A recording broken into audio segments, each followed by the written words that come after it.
Hello everyone, I'm Pastor Gamaka, Apostolic Believers of Christ International, this is your channel.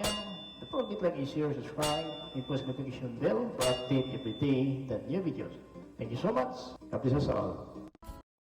Magandang umaga po sa lahat sa ating mga viewers, listeners dito po sa ating YouTube channel sa Facebook. Ngayong gabi at habag biyan ng Diyos ay sumasa atin sumagitan ng ating Panginoon si Kristo. Ito sa Tumaka, Apostolic Believers of Christ International. Kapatid, sa oras na ito ay una sa lahat, magpasalamat tayo sa ating Panginoon Diyos Ama. Walang iba ang ating Panginoon si Kristo. At mga kapatid, ang palibing araw is May 1, 2024. Mga kapatid, at ito po ay ating gagawin na naman ang palibagong video tungkol po sa ating kaligtasan na tayo pinabigyan ng Panginoon ng pagkataon na ating maparating ang kanyang salita sa buong salimutan sa magitan ng YouTube channel, Facebook. So kalimutan natin sa ating mga kasama sa YT YouTube channel ay like and share lang po natin or subscribe. Then post natin ang notification bell for update everyday new videos or live streaming concerning the Word of God about the salvation in the day of Jesus Christ. Mga kapatid, yan talaga ating ginagawa, no? Sa bawat araw, lubin ng Diyos ay makagawa tayo ng mga video kahit nasa mga minuto lang po ay malaga na po yan, dahil po mas malaga ang kaligtasan kaysa mga bagay na tinakamtan na may katapusan. No, lahat po ng bagay na ating nakamtan ay may katapusan, mawala ang langit at lupa. Mga kapatid, tandaan po natin,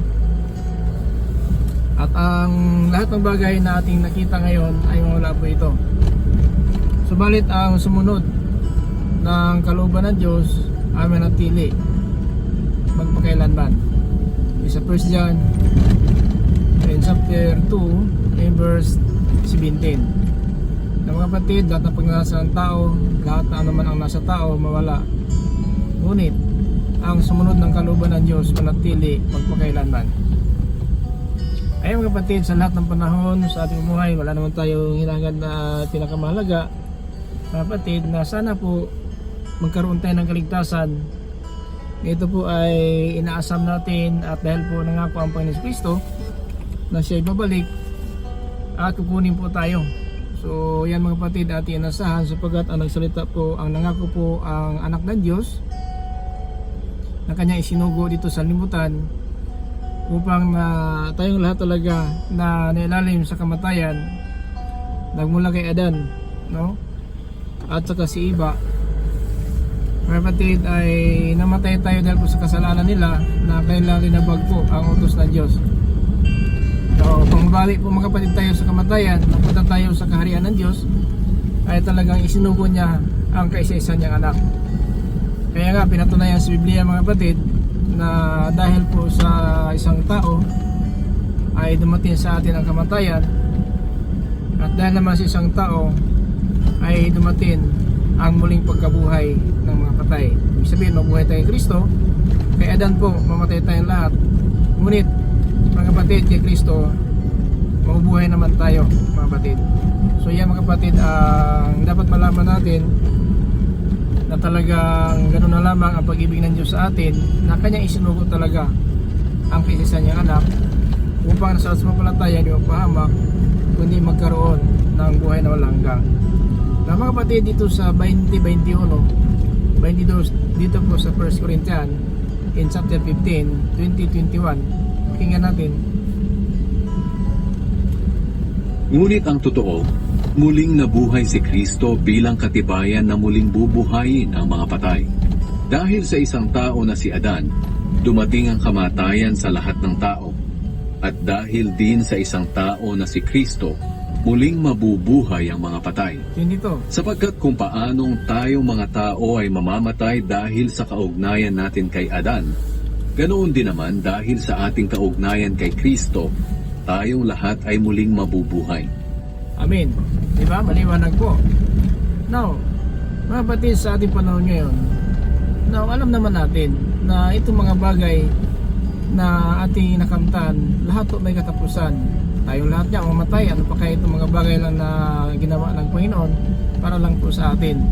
So mamatay nga ang nag-aari, so lalo na pong pinag-arian ay mawala din. Dahil po sa Biblia ay nagpatunay ang Biblia na matutupok na apoy lahat ng bagay sa sanlibutan. So kaya ang kaligtasan, ito mga kapatid, ang ating pinahalagaan, na sana po wag tayo magsawa, wag po tayong mainit, na baka sabihin natin na pulo na lang sa ang Diyos ang makikita nyo sa channel natin. So yun talaga ang purpose na nag-create tayo ng channel sa YouTube channel, sa Facebook, para maparating natin ang mensahe ng Diyos.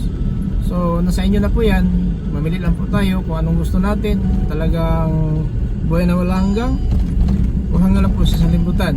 Kaya nga sinabi sa ating givers na lahat po na sa salimutan na wala, pero ang sumunod ng kalooban ng Diyos ay matili magpakailanman, no? Ayon po sinabi ng Apostol Juan sa 1 John chapter 2 and verse 17. So yun po ang sinabi ng Banal na Aklat.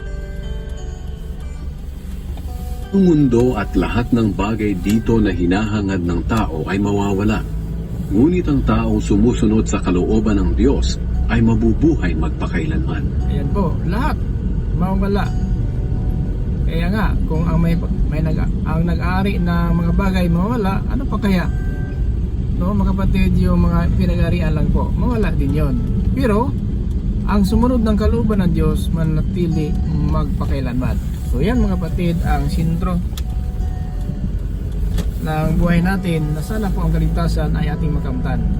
Kasi hindi pa po mga kapatid huli ang lahat. Habang may patay, may pag-asa pa tayo. Huwag natin hatulan natin sarili dahil makasalanan po tayo, dahil po naparito si Kristo upang bawiin tayo sa kasalanan, para po tayo hindi malipin talaga kasalanan, kundi namatay si Kristo upang lupigin ang kapangyarihan ng diablo na siyang kamatayan. Kasi dahil namatay tayo ngayon, bakit namatay tayo? Dahil po sa ginawa po ni Adan si Eva, mga kapatid. Kaya si Apostol Pablo sumulat ay, mga kapatid, pakinggan natin sa 2:14 dito po sa Hebreo. Ganito po ang sinabi po ni Apostol Pablo tungkol po sa pagparito ng Panginoon. Naging tao din siya para siya ay ipako sa cross upang lubigin sa kanyang kamatayan, lupigin ang kapangyarihan ng diablo na siyang kamatayan. Tiyamang ang mga anak ng Diyos na binanggit niya ay mga taong may laman at dugo. Naging tao rin si Jesus upang sa pamamagitan ng kanyang kamatayan ay malupig niya ang diablo na siyang may kapangyarihan sa kamatayan. Ayun po, ang diablo ang siyang may kapangyarihan sa kamatayan. Kasi ang diablo talaga, yun po ang ginawa niya kay Eva, na siya po ay nakipag-usap kay Eva na nalin na po niya ang babae sa kanyang mga sinasabi. At talaga nakakain ang babae po na bunga ng punong kahoy, at yun dahil mamatay po tayo ngayon. So yan po ang binawi po ng Panginoon, na ang kapangyarihan ng diablo ang kamatayan. Kasi nangyari po ang kamatayan sa tao dahil po sa ginawa ng diablo. So yun po ang babawiin tayo ng Panginoon Hesus Kristo. Siya po ay sinugo ng Diyos Ama para lupigin niya ang kamatayan. Ito po ang diablo na may siyang kapangyarihan ng kamatayan. Kasi ang mga tao ngayon na sumusunod na ugali ng diablo, so yun talaga, mamatay talaga tayo sa atin niya yung kamatayan kay Adan si Eva. Pero yung gawa natin, ito po ang impyerno na pangalawang kamatayan. Now, sa Genesis chapter 3 in verse 1 up to 5, pakinggan natin mga kapatid. Sa lahat ng hayop na nilikha ng Panginoong Diyos, ang ahas ang pinakatusok.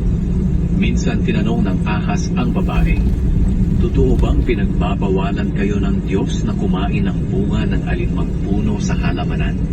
Sumagot ang babae, "Makakain namin ng kahit anong bunga ng puno rito sa halamanan, maliban lang sa bunga ng puno na nasa gitna ng halamanan.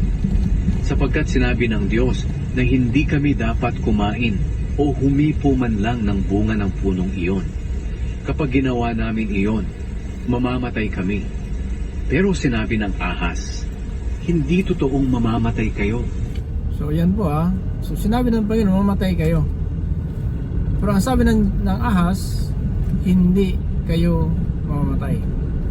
So yan po ang nangyari po, na namatay tayo ngayon dahil po na nanalo po ang ahas sa babae. Kasi sabi niya, hindi kayo mamatay. Pero ang sinabi sa verse 3 ng babae, Maliban lang sa bunga ng puno na nasa gitna ng halamanan. Sapagkat sinabi ng Diyos na hindi kami dapat kumain o humipo man lang ng bunga ng punong iyon. Kapag ginawa namin iyon, mamamatay kami. Pero sinabi ng ahas, hindi totoong mamamatay kayo.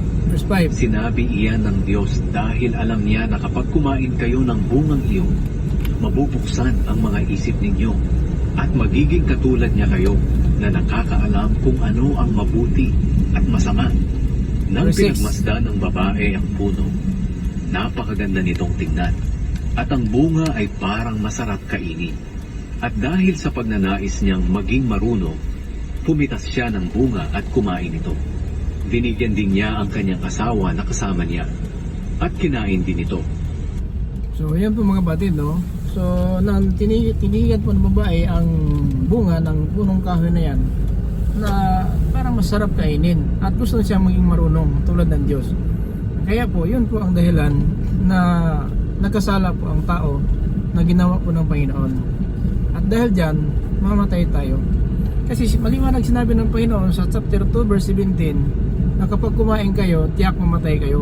Ayon po sa Genesis chapter 2:17. Maliban lang sa bunga ng punong kahoy na nagbibigay ng kaalaman kung ano ang mabuti at masama. Sapagkat sa oras na kainin mo ito, tiyak na mamamatay ka. So yun po sinabi ng babae, tama ang sinabi ni iba dahil po pinagbilinan sila ng Panginoon.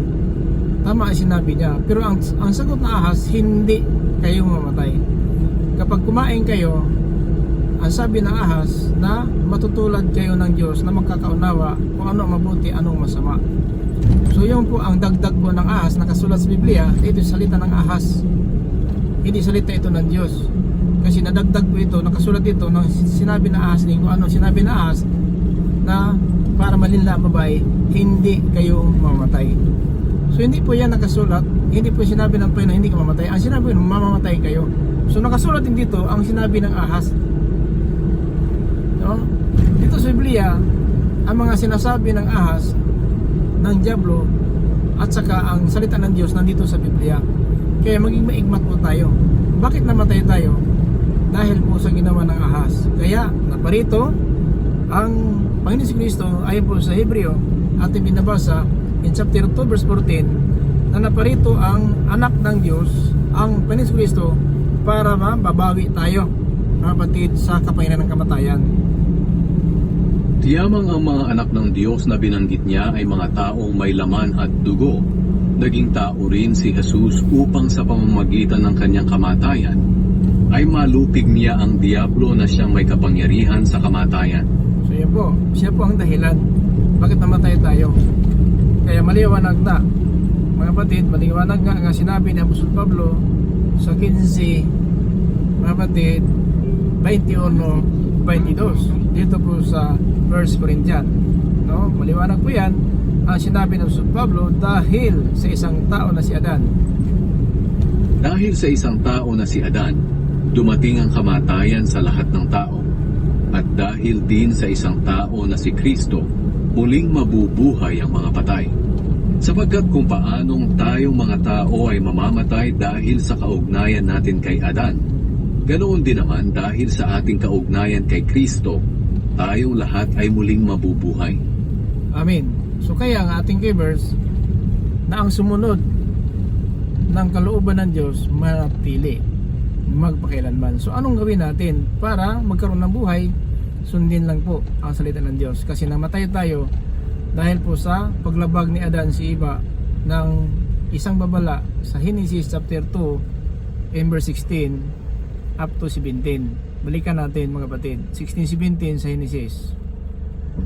At sinabi niya sa tao, makakakain ka ng kahit anong bunga ng punong kahoy sa halamanan, maliban lang sa bunga ng punong kahoy na nagbibigay ng kaalaman kung ano ang mabuti at masama.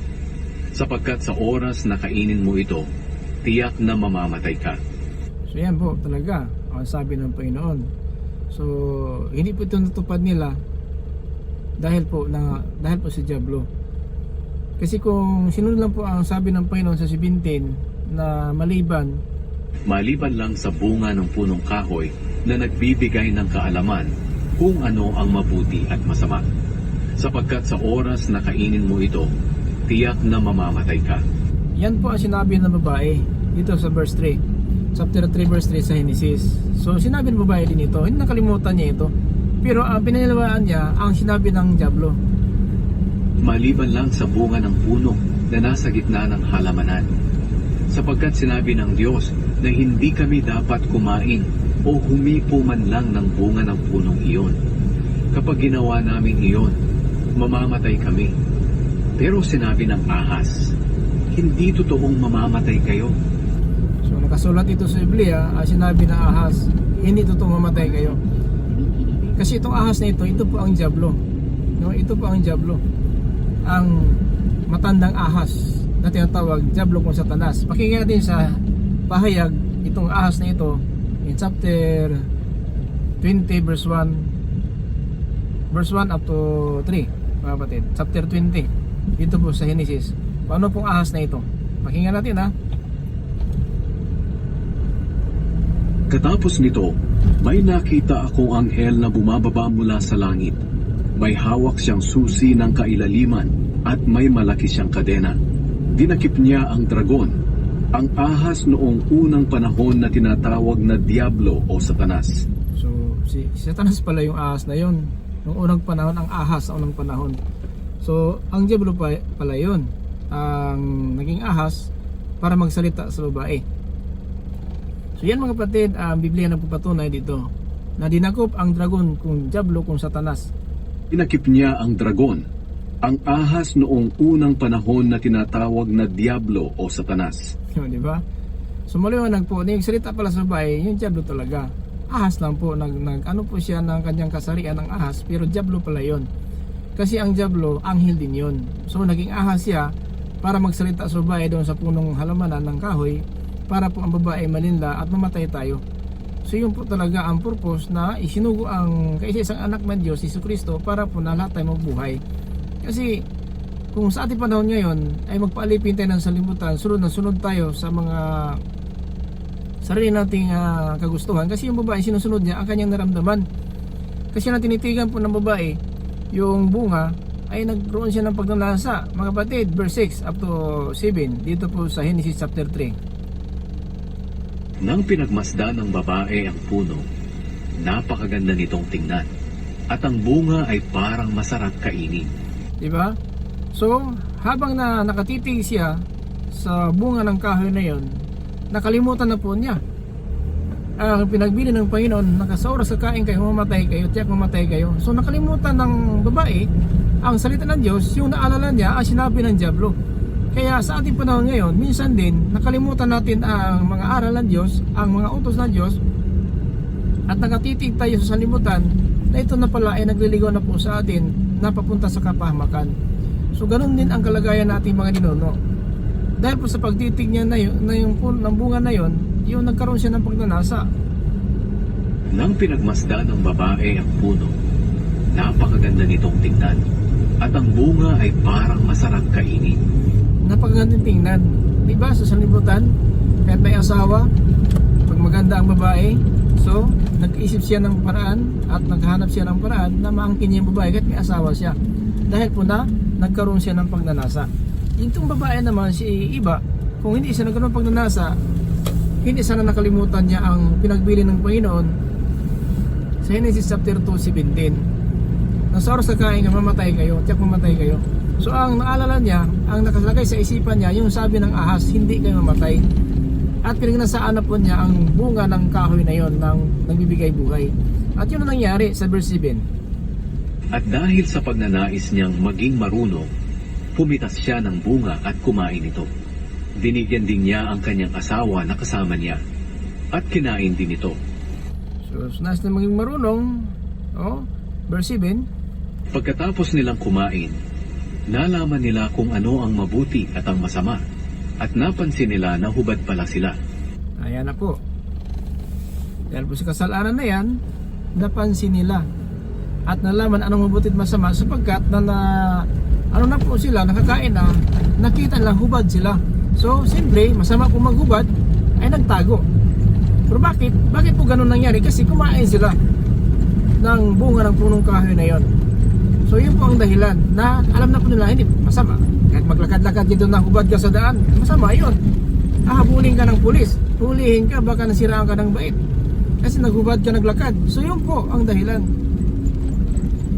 Nakita silang hubad, ang kalang katawan, nagtatago na po sila. Verse 8 up to 9. Kaya pinagtagni-tagni nila ang mga dahon ng puno ng igos para ipandakip sa kanilang katawan.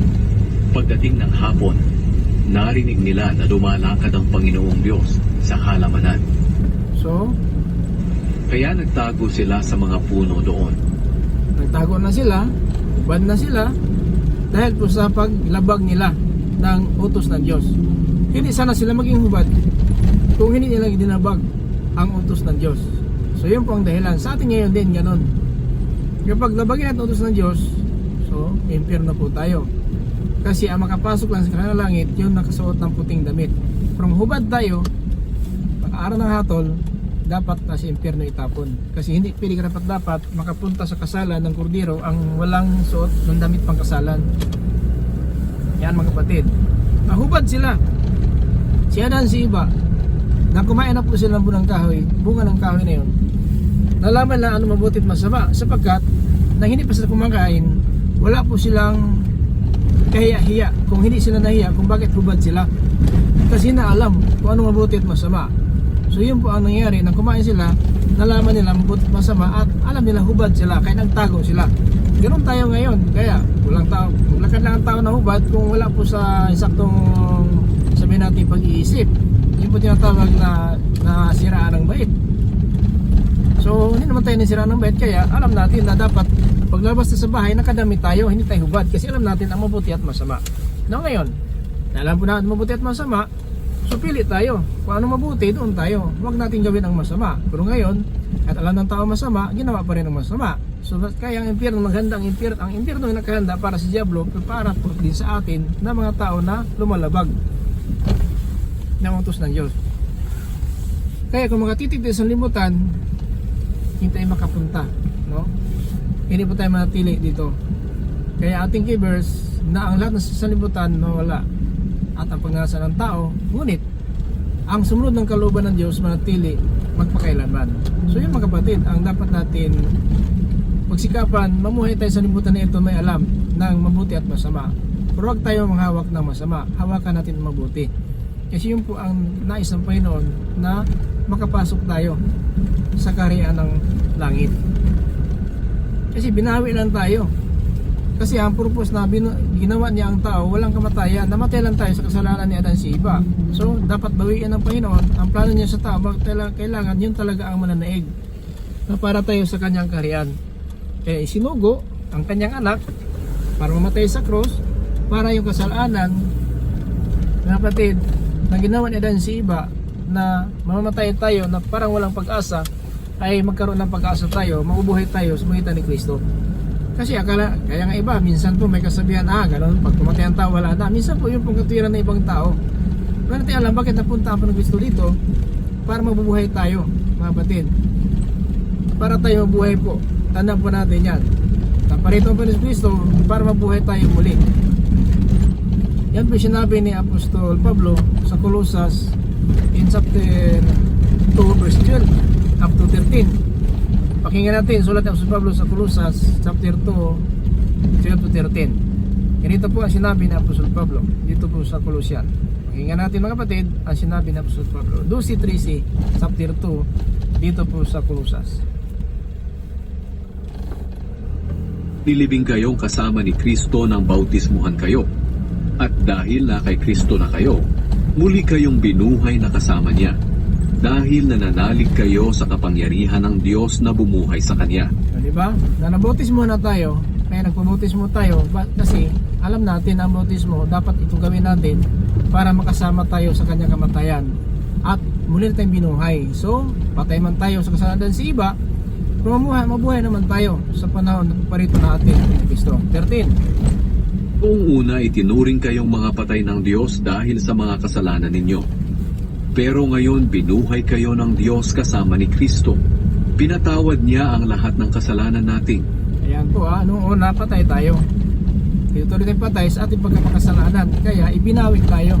Kasi noon pa lang, bakit na nagkaroon ng kamatayan ng tao? Dahil po sa kasalanan nila, nalilabag nila ang utos ng Diyos na huwag kayo kakain ng bunga ng kahoy na yan. So, kasalanan yun kasi labag nila ang utos ng Diyos. At dahil sa kasalanan na yan, patay tayo. Kaya ang kabayaran ng kasalanan ng kamatayan. Kaya dapat si Kristo mamatay, hindi po tayo. Para si Kristo po ang mapatid magtubos na ating mga kasalanan. Yan pinakasulat mga kapatid sa Banal na Aklat sa Ephesians chapter 1 verse 7 na tinubos tayo sa kamatayan. So sa bautismo pala mga kapatid, yan tayo nagkaisa po ng pag-asa na yan. Kapag napabautismuhan na tayo, yan na po mga kapatid ang sigurado na magkaisa tayo sa kanyang kamatayan. Dahil mga kapatid, napakaliwan ng Biblia na nalibing na tayo kasama niya sa bautismo. Nilibing kayong kasama ni Kristo nang bautismuhan kayo. At dahil na kay Kristo na kayo, muli kayong binuhay na kasama niya. Dahil nananalig kayo sa kapangyarihan ng Diyos na bumuhay sa Kanya. Noong una itinuring kayong mga patay ng Diyos dahil sa mga kasalanan ninyo. Pero ngayon binuhay kayo ng Diyos kasama ni Kristo. Pinatawad niya ang lahat ng kasalanan natin. Diba? Lahat ng kasalanan. Huwag mo na sabihin, makasalanan ko pastor, walang pag-asa. Hindi mo lang kasi alam kung anong biyaya ng Diyos. Gaano kalaki ang biyaya ng Diyos. Kaya nga nagpakamatay po ang anak ng Diyos sa cross para mabawi tayo sa kamatayan. Kung saan mga kapatid, huwag naman natin sayangin ang pagkataon. May panahon pa po. Hindi ba tayo pinabayaan ng Diyos nga ngayon hanggang sa mga araw na ito? Naging Israel man tayo, makasalanan tayo. Pero pinabalang po ng Panginoon kung gaano kalaki ang kanyang biyaya sa atin. Gaano kapag mapagmahal po ang Diyos sa atin, mga kapatid. Yan po ang dapat natin malaman na hanggang sa mga araw na ito, alam natin ang biyaya ng Diyos talaga ay natili pa. So hindi pa tayo pinabayaan ng Diyos. Lahat ng ating mga pangailangan talagang binigyan po tayo ng ating mga pangailangan, ating lakas ng katawan, hininga po natin ay galing po sa Diyos, hindi po sa atin ito mga kapatid. Kaya pahalagaan natin ang mga panahon, paglayaan na tayo po alis sa libutan na hindi natin alam kung ano ating mapupuntahan. Alam natin na may impyerno at may paraiso. At wag sana mga kapatid, hatol po ng kaparusahan ang ating makamtan. Kundi kung hatulan man tayo, malaya tayo sa harapan ng Diyos, ay makapasok tayo sa kanyang karya. Yan mga kapatid ang pinakamalaga. Kahit man kung sa ating panahon ngayon ay talagang hindi man natin mapiripik ating sarili, dati ang panahon mga kapatid na tayo alis sa libutan na ito, ay gusto na ng Panginoon na matuto po tayo sa bawat araw kung ano talaga ang nararapat po sa ating pamuhay. Kahit na po kung hindi man tayo talaga sakdal sa kanyang paningin, tayo talaga ay minsan po nagkakamali. Pero hanggang sa mga araw na ito, ang biyaya ng Diyos talaga ay ating nalalaman na talaga patuloy po ang kanyang paggabay, pagtuturo sa atin na rapat po na pamuhay. Huwag tayong mahatulan ng parusa, hindi makapunta tayo sa kanyang kalatian. Now, lahat ng bagay ayon sa ating key verse, sa 1 John chapter 2 verse 17, lahat ng pinanasaan ng tao at anuman ang ginagawa ng tao may katapusan. Subalit ang sumunod ng kalooban ng Diyos, manatili magpakailanman. Siya mga kapatid, ang ating pinag-aralan ngayon na baka po nakapokus tayo sa mga bagay sa sanlibutan na ito, pero natin alam na mamaya wala na po tayo. At baka po pagdilat ng ating kaluluwa ay doon na po sa lugar tayo na hindi natin inasahan, na imbis kay ating inasahan ang paraiso, papunta tayo doon sa nag-alab na apoy. So wag naman mga kapatid, kailangan natin pagsikapan at itong kaligtasan na ating hinahangad, pagsikapan po natin ito, na sana po mga kapatid hindi naman tayo mapahamak sa ating pag-alisan libutan ito, sapagkat sinabi ito na Apostol Pablo sa Pilipos Kabanata 2 talata 12, ganito po ang sinabi ng Banal na Aklat, ayaw po ni Apostol Pablo, na pagsikapan natin ang kaligtasan ito.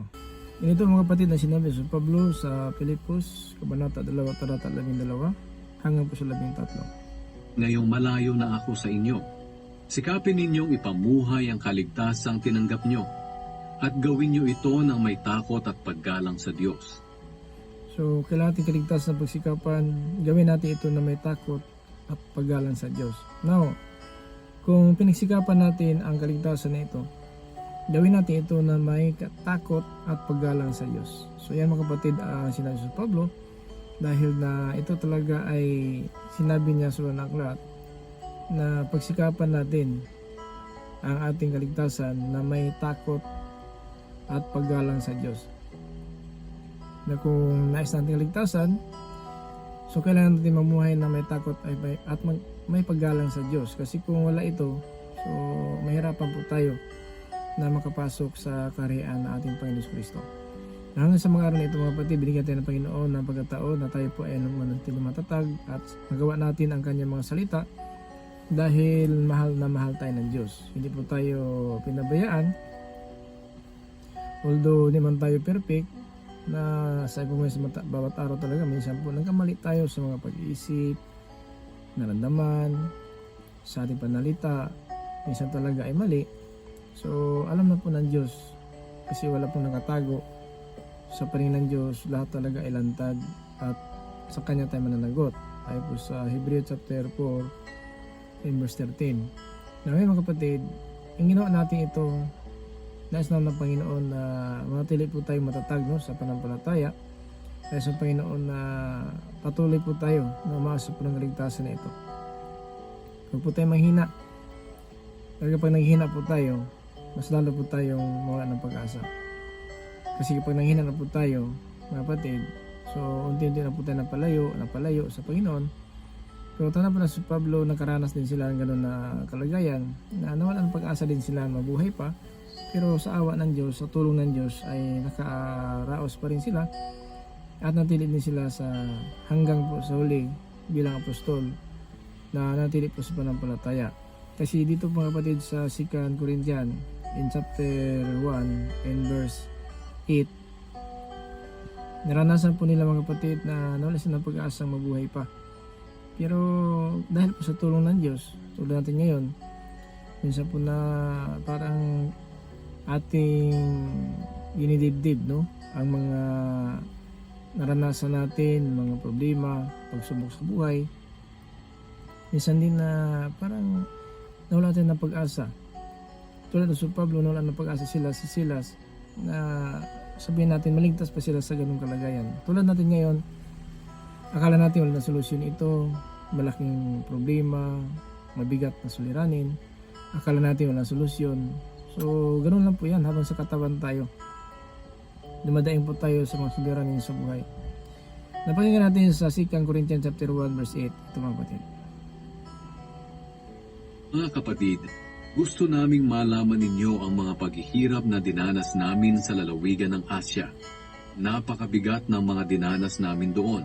Halos hindi na namin nakayanan at nawalan na kami ng pag-asang mabuhay pa. Mga kapatid, so ganoon tayo habang sa katawan tayo. Minsan dumating po sa atin ang ganung mga problema sa buhay. Dumating po sa atin ang mga pagsubok na talagang ito po ay nagyayanig kung nagpapahina po sa atin.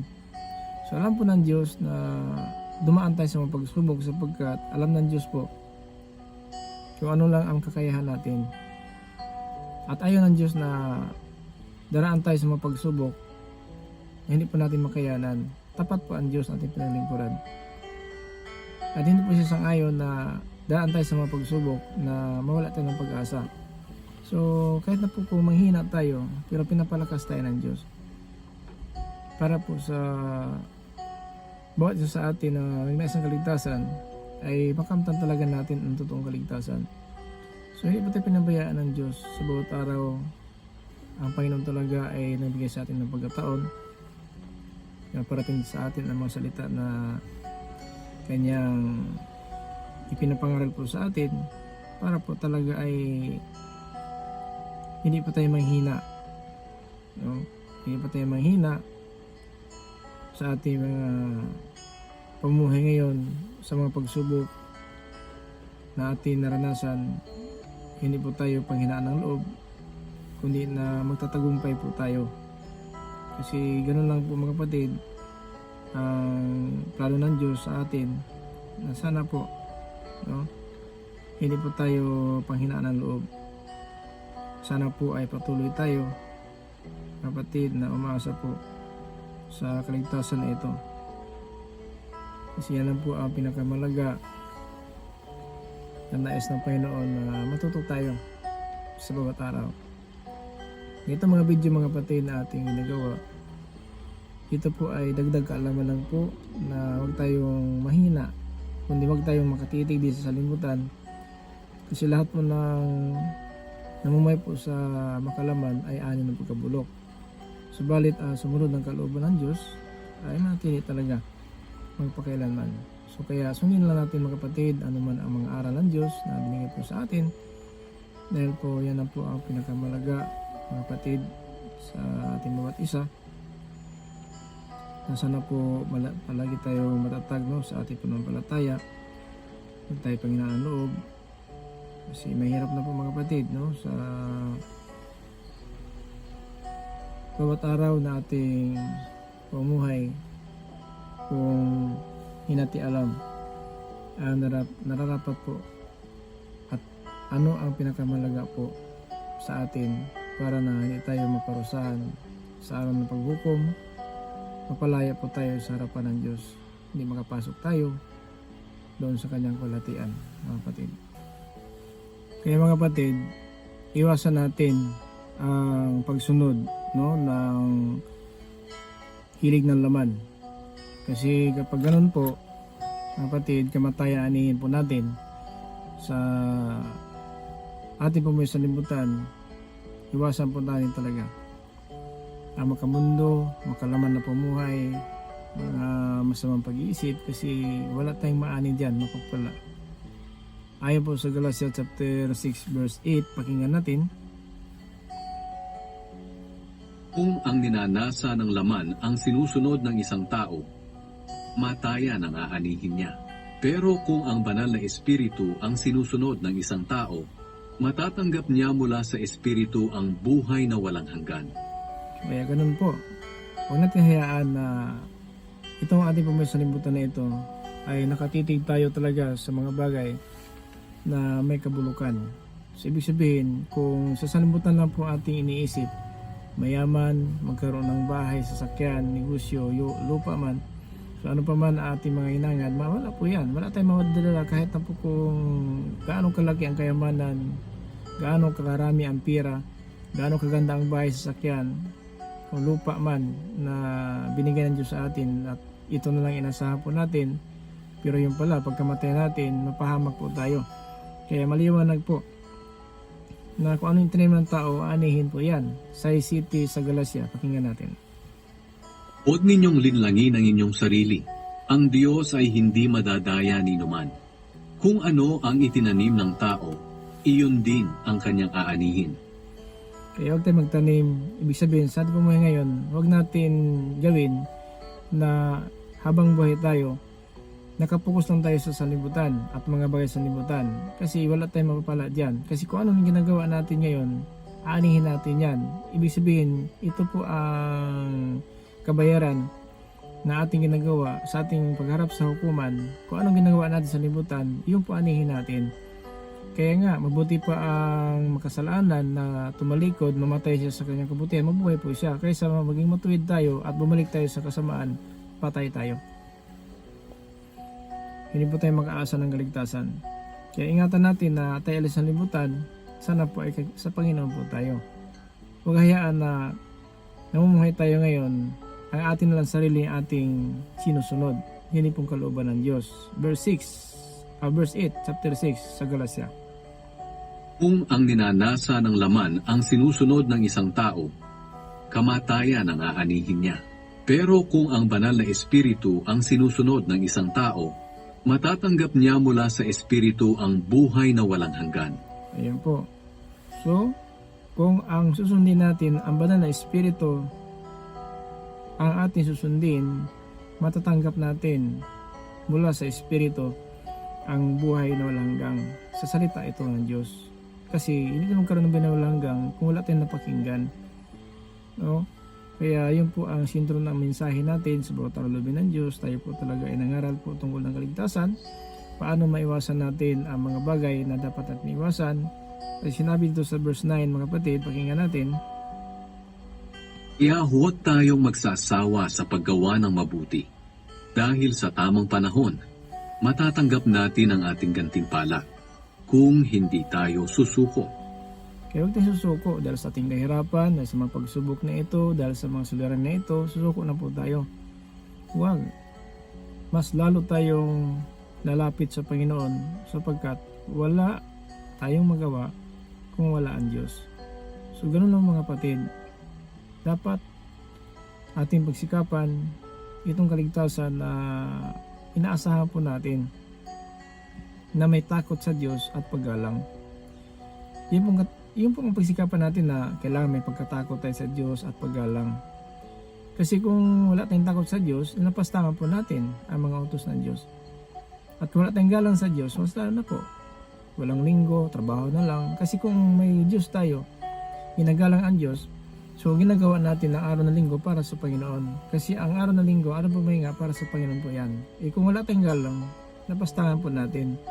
Kahit linggo po ang taon nagtatrabaho, sapagkat wala siyang galang ng utos ng Diyos sa araw ng pahinga. So ganun mga pating kalagayan natin. So natin hayaan mga kapatid na ganun na lamang. Hallelujah. Puro na lang ating nasunod. Kaya kung mga kapatid, ito talaga ay gawin natin, mga kapatid, gawa tayo ng kabutihan sa lahat ng tao. Pakinggan natin si verse 10. Kaya nga sa tuwing may pagkakataon, gumawa tayo ng kabutihan sa lahat ng tao, lalo na sa mga kapatid natin sa pananampalataya. No, kaya nga sa tuwing may panahon, pagkakataon, gumawa tayo ng mabuti sa lahat ng tao. So ito, hindi na tayo po sanhi ng gulo. Ang kapwa natin ay napuot sa atin dahil po sa ating ginawa na kasamaan. So wag naman mga kapatid, no? Ibahin natin ang direksyon ng buhay natin. Magbalik ulit tayo sa Panginoon at wag tayong tititig sa bagay na sanlibutan lamang na may katapusan. Titig tayo sa taas na doon po nakaupo sa kanan ng Diyos ang ating Panginoon Kristo, no?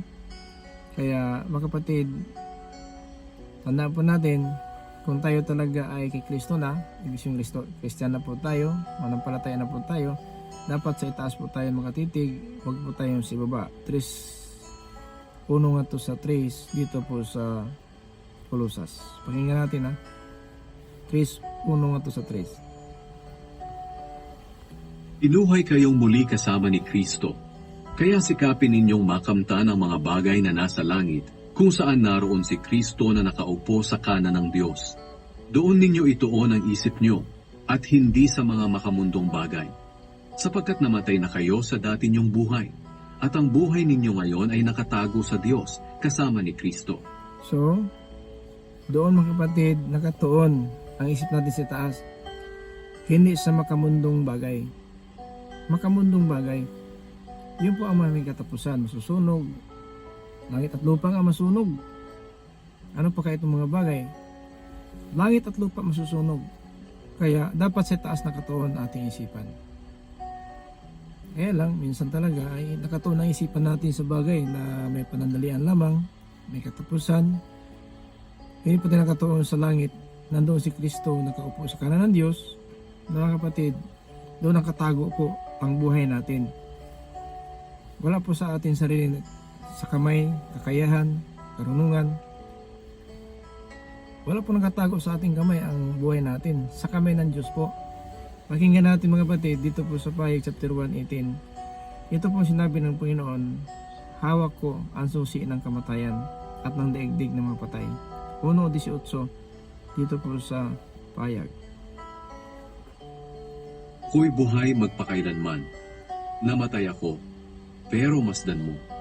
Buhay ako, at hindi na muling mamamatay. Nasa ilalim ng aking kapangyarihan ng kamatayan at ang lugar ng mga patay. So wala sa atin. Kahit nung natakbo sa doktor, takbo tayo sa ating ama at ina, kapatid, kamag-anak, kaibigan, para malagdagan ang buhay natin. Wala po. Hawak po ng Diyos ang buhay natin. Kaya dapat sa Diyos tayo mga kapatid lalapit. Sa Diyos po tayo aasa. Huwag sa kayamanan natin nakamtan na ito po ibigay lamang ng Diyos. Kasi ang kayamanan natin, hindi po sa atin yan mga kapatid. Bigay ng Diyos lang po yan mga kapatid. Sa SD City, sa 1 Timothy, mga kapatid.